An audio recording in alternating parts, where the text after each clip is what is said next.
guys, it's Ollie here. I'm with JS Magic from New York, so I'm going to be asking him a few questions about magic and how he got into magic, etc.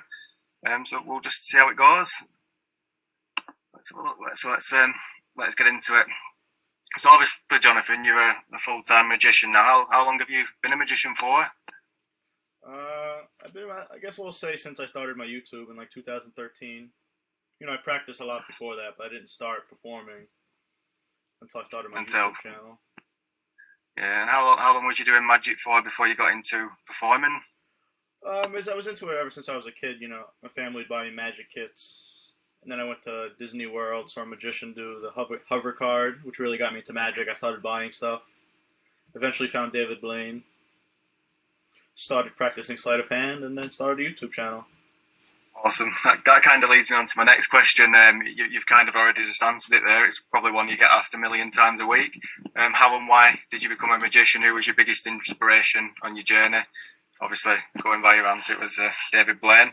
Yeah, I think the biggest impact of me getting into magic was seeing that magician at Disney World. Because I was like, wow, that's amazing. Because I didn't really, I had magic kits, but it wasn't anything cool like he was doing. Yeah. Which, for me, no, go ahead. I was going to say, for me personally, I like the reactions you get from people.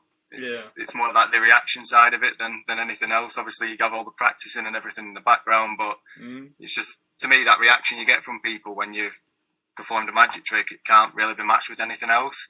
Yeah, it's a good feeling for both, for me, for them, for people watching.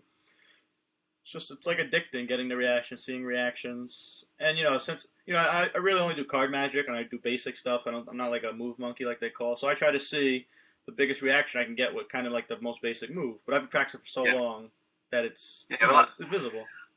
I've seen obviously your philosophy to it is that you do things the way that people would do it. So if you say, "Hey, shuffle some cards," you'd shuffle them the way that an ordinary person would shuffle them, which doesn't throw off people, because you get a lot of people, obviously they'll do all the fancy shuffles, etc., and people think they're doing it to throw people off, so it does end up confusing. So yeah, I know you like to keep it simple. That's what I do when I'm handling a card. I don't want to really have to do anything big move, like something that they'll see. Everything I do is just minuscule. Yeah, obviously you do Sybil though. Is it Sybil that you do? The flourishing. Yeah, that's Sybil card. Yeah. So yeah, the next question I'm going to ask, it's a bit of a fun one, really. Just obviously on the back of everything, I wanted to ask you first of all your opinion on gimmicks. Okay. Whether you use them, whether you don't, whether you like them, whether you don't, and just what your opinion was on that. Okay. And then on the back of that, I was going to ask if I was to give you, you say you're in America, so if I was to give you $100 now, for example, what would you go and buy and why? Okay. Well, with gimmicks, gimmick decks are cool, like Invisible deck, Svengali deck, Mastermind deck, 52-1 deck. They're cool, they're powerful, you could do things you could never do with a normal deck of cards. And there are some cool, like, gimmicks, like, moving hole tricks.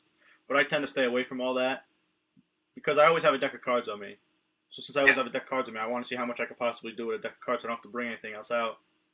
Yeah. So, I usually use the gimmicks for, like, to get good reactions on YouTube. Yeah. But I don't really use them in the real world, except the Invisible deck. I use that a lot. But I don't really use any gimmick, like if it was like a regular card gimmick or a gaff. I don't really do that, because I don't want them to get, the more you have it, the more it gets ruined. And I'd just rather just have a normal deck. Yeah, so obviously you mentioned you use them for YouTube. Do you use them for like gigs and stuff as well, or do you solely just use them for reactions on YouTube? Gimmicks? Just the gimmick decks, like you mentioned. The only gimmick deck I use like outside of YouTube, like working gigs or if I show people, is the Invisible deck. But I don't really use any other gimmick deck. Just once in a while for a YouTube video. Yeah, awesome. So obviously the second part of that question was, if it was to give you $100 now, what would you go and purchase? It's a good question, because I really haven't bought anything from a magic website in a long time, because I started focusing more on sleight of hand. Yeah. So maybe I'd buy, actually $100. I see there's a lot of master classes that came out, like David Williamson, Asai Wind, Danny DeOrtiz. I think that's 100% worth the money, and I would buy as many of those as I could for $100. Yeah, I've watched a couple of them the past few weeks. The at the table lectures and stuff, and they're on for like 3.5 hours, and there's just so much information in them. and Yeah. like lights, and yeah, I watched quite a few these past few weeks. They are really good. Yeah, I started. Okay. No, it's fine. Go on. Oh, no, I was gonna say I was buying like instant downloads, but then when I eventually found like live lectures and at the tables, like Penguin lectures, it was so great. You get like 3-4 hours of a professional magician talking about his stuff that works. Yeah, because arguably you're paying the same amount of money and you're getting a 3-4 hour video rather than a 15-minute download, which is useless, which you're never going to use. Exactly. Just because they look cool. Mm-hmm.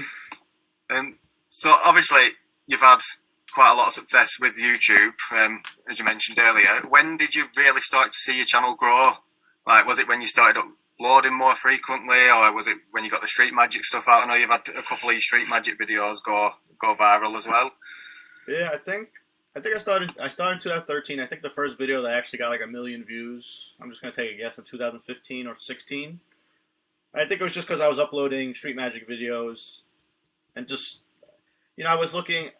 I knew thumbnails are important, so I would look how to make the best thumbnail, which at that time I thought was a good thumbnail, but it wasn't. But the SEO scores, the title, the tags. Which doesn't matter what I did in the video. No one's going to know until they find it. So I was looking into pushing it. That's how that video went viral. That's how I kind of got on the map. So I figured out the SEO score. I got like one of my videos to the top spot when you type in street magic on YouTube, which is not easy to do. No. And so when that first video got like 1 million views, I just kept growing. I got like 30,000. I went from like maybe 12,000 to 30,000 in a week or two. And then I kept posting. And another video hit 800,000, 1 million, and then I kept posting. And then I had just like this streak of like just video after video, just hitting 500,000, 600,000, which was really cool. Having that consistency of uploading as well, yeah, definitely. on a regular basis. Like you mentioned previously, it's the getting the timetable right. So you do this on this day, and just having the consistency, obviously, to build the channel. Obviously, once you've built the channel, you can slow down a little bit, I suppose. But yeah, consistency is important, but then, of course, quality. Audio is probably 100% more important than even visually. Like, if you don't have good audio, it's just no one's going to keep watching the video. And that's another important thing. Of course, consistency, you keep posting street magic, but you need people to stay and watch the video, the whole thing, for it to be pushed. If they click off in like 30 seconds, that hurts your analytics. And then they hide that video and eventually your channel. So even if you're doing street magic or any video, just know it's more than just uploading. Just tags and all that stuff, titles. So, obviously, I don't know if you'll mind me saying this. I don't think you will. I think you've said it on video before that you went into being a full-time magician due to COVID, because you obviously got out of work due to COVID. How was that transition for you to come from a regular, say, 9-to-5 job into being a full-time magician? Well, like I said, I've been doing YouTube since 2013. And since one of my videos hit within the first couple of years, money was coming in. It was always like my second income. Yeah. For years, I wasn't making a lot, but it was making it from doing magic. So I had a job, and then when I would hate my job, I would quit, and I would just have the money from the magic, and then I would go back to a job.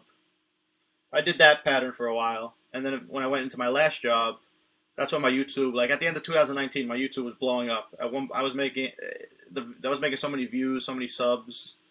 I had hit 100,000, and then quarantine happened, so I lost my job, and I really couldn't do YouTube because the street magic. But I was like, I had all the money saved. I was getting a lot of gigs at the end of 2019, so I had the YouTube money, I had the gig money, I had the money from the job I had. I was like, I had enough saved. You have to have an emergency, like fund, they say, before you quit your job. I'd just been saving for a while.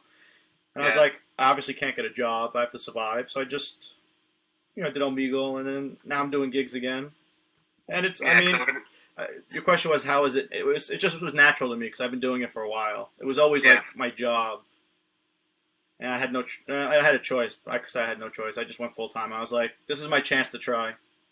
Yeah. Right now I've been doing it for about 2 years. I don't know how long it's going to last, but at least I tried and I'm having fun doing it. So just got to take the leap of faith, haven't you? If it goes well, it goes well. If it doesn't, then at least you've tried.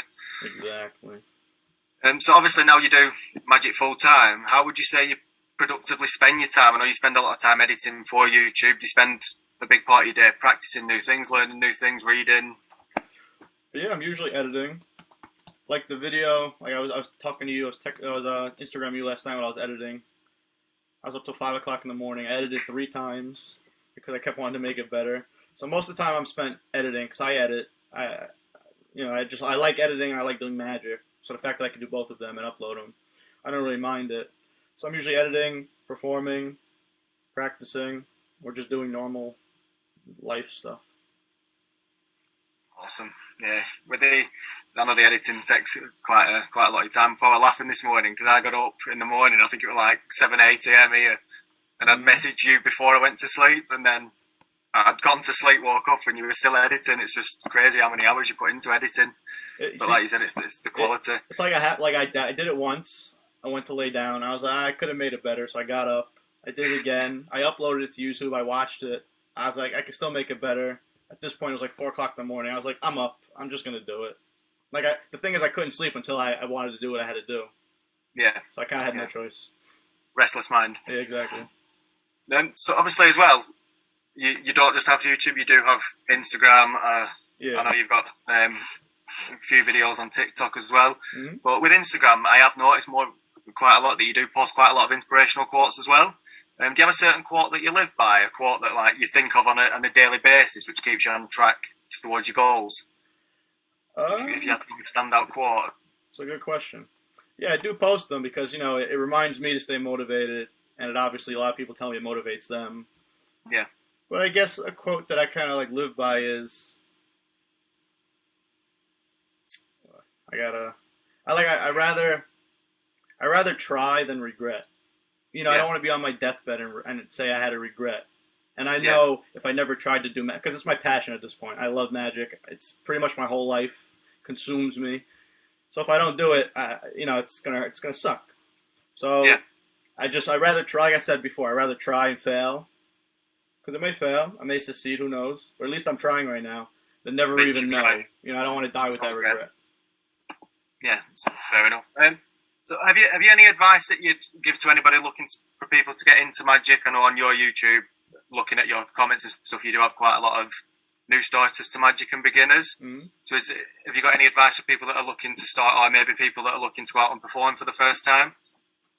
Yeah, if you're going to go out and perform for the first time, obviously put in the practice. Just because people can do a magic trick doesn't mean, or card trick doesn't mean you're a magician. It takes more than just doing the trick. Yeah. There's nothing you're going to do. You're going to be nervous. Your hands are going to shake, all that stuff. You just have to do it. You just have to get over it. Just like learning anything. Just do it. And everybody says this. In the magic field, outside the magic field, do not be afraid to fail. Embrace it. It will make you 1,000 times better. If I didn't fail in the beginning as much as I did, I would never have been this good. Because you look back, you reflect. You never want to feel that feeling of embarrassment. And you work on it. And you perfect it, and that's how you become good, and that's how you learn how to roll with the punches and learn from your mistakes and hecklers and all that stuff. It's just by doing it. Yeah, I think you've said to me a few times, obviously, instead of every time you do go out, even if you don't intend on uploading it anywhere, just make sure you record yourself, because just for you can watch it back, can learn, look where you've gone wrong, look where you could improve. And I know you've said as well quite a few times in regards to a trick, I know doing a magic trick doesn't make you a magician, it's your presentation. Now, like you said, now you're fully comfortable with a deck of cards in your hand, you can literally just listen to the people, what they're saying. And I know there's obviously quite a few times you've done a trick and someone said, oh, wouldn't it be good if you could make that card turn? So then you've done a shapeshifter change or whatever, and because you've listened to them, they've said it and you've done it. Yeah, 100%. Yeah, it is. Like you said, like I said in the video, when you listen, people say things that you can use and make it more magical. Like you said, I was doing the trick one time, and the guy said, oh, if you shake that card, it turns into my card. Not knowing I was going to do it, and then I did it. It looks like I did it on his command, which seems like real magic. Yeah, which is 10 times better. Yeah. So obviously you're a full-time magician now, you're gigging, you've got your YouTube, I know you're trying to grow your Instagram as well. Where do you see yourself in five years? Like, what's the long-term plan for JS Magic as a brand? Are you looking to go into like lecturing, stage shows? Do you want to become creative side of it? What's next for you, really? I don't think I'll ever get into the creative side of it. I think I've just come to the conclusion that I'm a performer.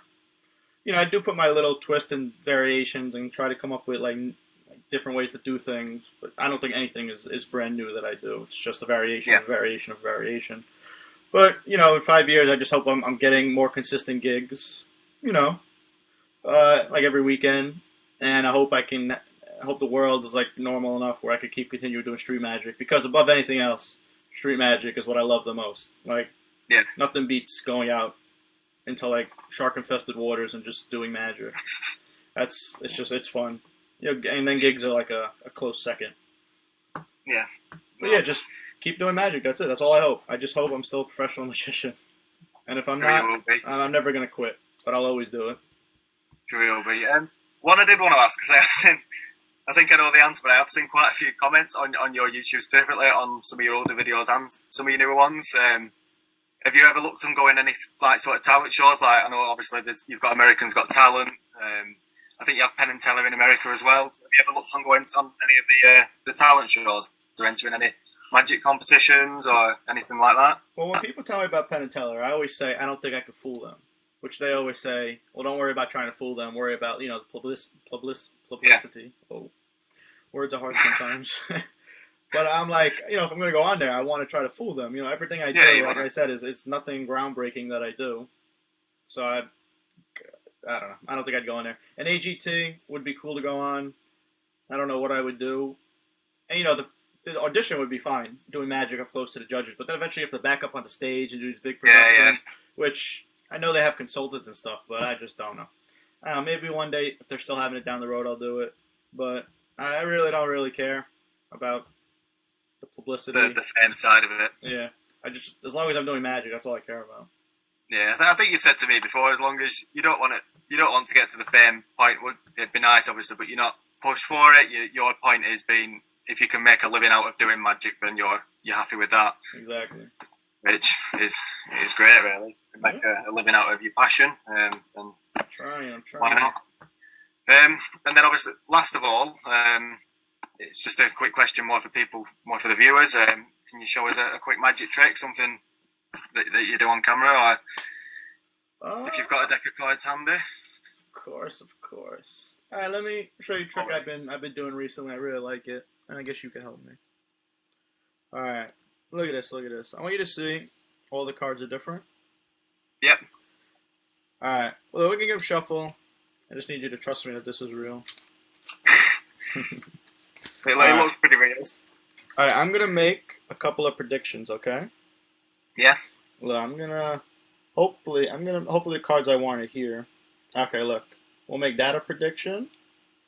And let me see which one. Okay, beautiful. Good? Yeah. And you know what? I want to make a mystery prediction. You're not going to know what this is until the end. Fair? Yeah, fair. All right. Ollie, what I want you to do is we'll start with the 9. Give me a number. I'm going to deal out cards. I don't want to be here all day. Give me a number from 1 to 20. 14. 1, 2, 3, 4, 5, 6, 7, 8, 9, 10, 11, 12, 13, 14. Okay? Yep. Now, we'll do it one more time for the queen. Give me another number between 1 and 20. It don't matter. 9. 1, 2, 3, 4, 5, 6, 7, 8, 9. Look, I shuffled, I made predictions, you said any numbers you wanted, and it landed us, you see, look, the 9 landed us here, wherever you said the number, and of course the queen landed us here.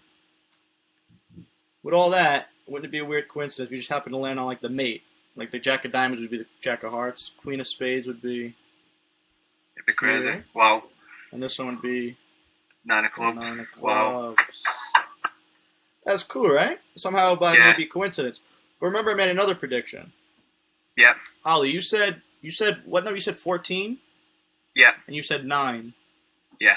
Do you know what that equals? 22.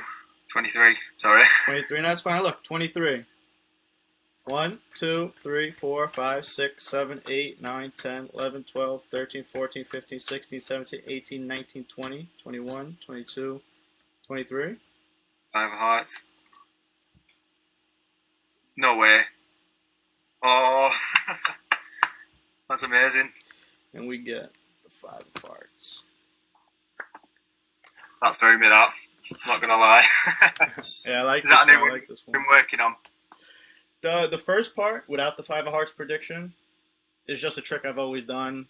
I've had it in a couple of gig videos, something like Gemini Twins. But on my Patreon, I was doing like a Zoom thing, and this kid said, he showed me this with that kicker ender. And oh my god, bro! It's like, it took that trick to the whole next level. Like, that is a good mentalism trick, and it's that's awesome. It's all self-working. That's awesome, man. Obviously, I've kind of asked everything I wanted to know. I will put your Instagram, YouTube below in the description. Is there anything else you want to say before we go? Or yeah, what's obviously you mentioned Patreon. What's your favorite quote to live by?